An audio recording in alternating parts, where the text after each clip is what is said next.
Hey everyone. Apparently I can't embed my finished project so that you can interact with it on Tumblr. So I wanted to go one step further than just giving you a screenshot. Um, so we're screen recording. This is the actual layout for the Great War. I focused on the animals of the war. Um, so down here we see horses, dogs, pigeons, glowworms. I also have slugs in there, camels, and this is for mascots. And the purple poppy signifies animals that have sacrificed and gave their life to serve the soldiers in the war. Now I have interactive buttons. The first button here, you click on it, it's a poem written about how the horses gave their lives in the war. It's called The Soldier's Kiss. Only a dying horse. Pull off the gear and slip the needless bit from the frothing jaws.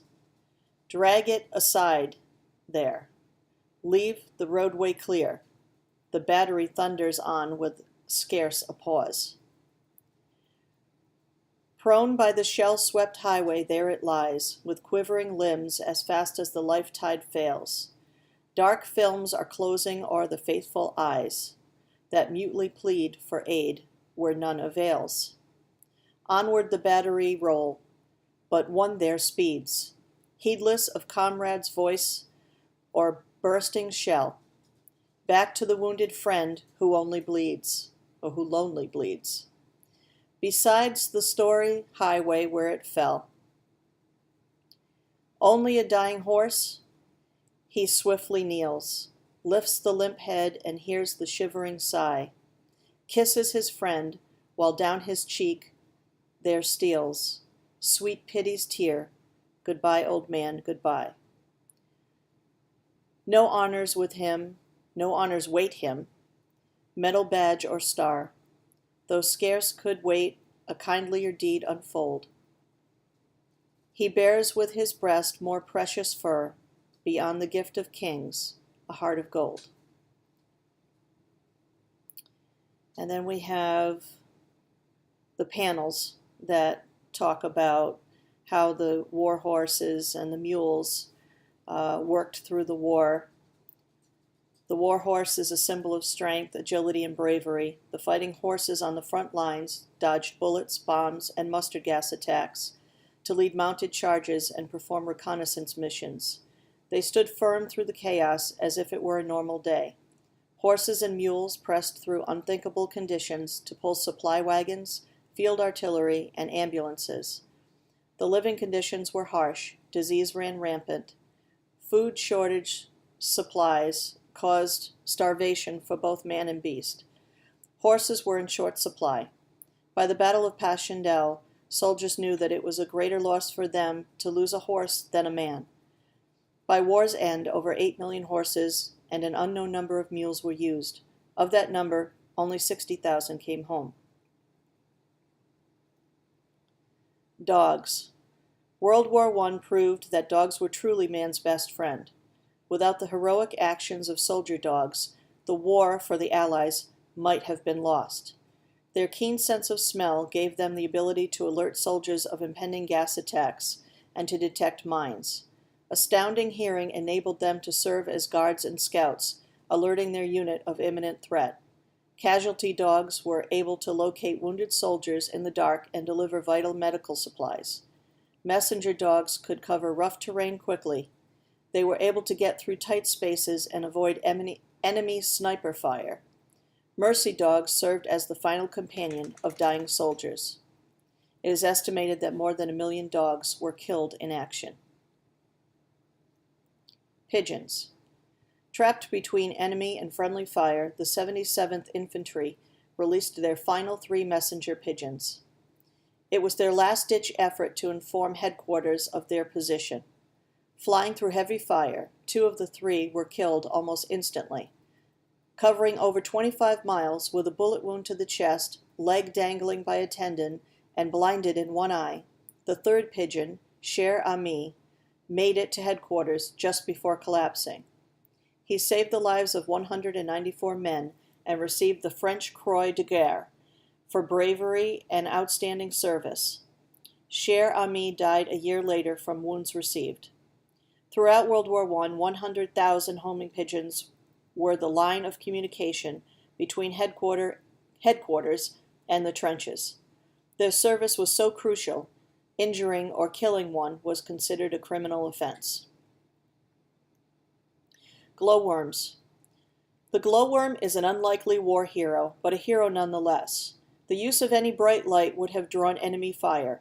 It was soon discovered that using glowworms in a glass jar would provide safe lighting for a soldier to read a map or incoming message, while maintaining the cover of darkness.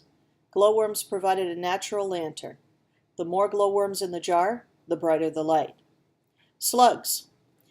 In 1918, common garden slugs were used to detect mustard gas on the front lines. It is estimated that a slug can detect 1 particle per 10 to 12 million particles of air, which allows them to detect gas 3 times better than a human can.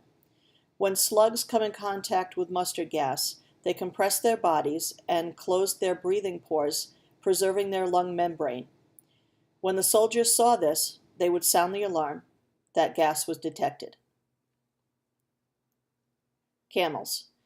It is a common misconception that places Europe as the only battle theater of World War I. However, many battles were also fought in the sands of the Middle East from 1916 to 1919. Allied forces from Great Britain, New Zealand, and Australia fought the Ottoman Empire, who declared war on France, Russia, and Great Britain in 1914. Because horses were scarce and wouldn't hold up well in desert conditions, the Imperial Camel Corps was established. Camels were capable of carrying a soldier and 6 weeks of supplies for days on end without water. The camels served as draft animals and were able to pull heavier loads over hot Arabian sands than horses could. They carried ammunition, field artillery, supplies, and the wounded from the battlefield. When meat was scarce, older injured camels paid the ultimate price. Mascots. Seasoned commanders know that morale can make or break a successful campaign. The horrors of war are an attack physically and mentally on the soldier. To counter that, animal mascots of all shapes and sizes provided comfort and a sense of normalcy in an otherwise unnormal situation. One of the famous mascots was a donkey, Jimmy the Sergeant. Jimmy was born with the shells dropping and bullets flying in the thick of the Battle of Somme in France. Once grown, Jimmy served carrying equipment and soldiers. He even learned how to salute by raising his hoof. Winnipeg was a Canadian black bear cub who was smuggled into Britain as a mascot for the 2nd Canadian Infantry Brigade. When the brigade was sent to the Western Front, Winnipeg was presented to the London Zoo. Winnipeg helped to boost the morale of not only his brigade, but the morale of the English people. He quickly won the hearts of the zoo, and especially to A. Mills' son, Christopher Robin. The rest is history. And finally, I have a video here that pretty much sums up the sacrifice of the animals of World War I. I hope you enjoy it.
And that's it.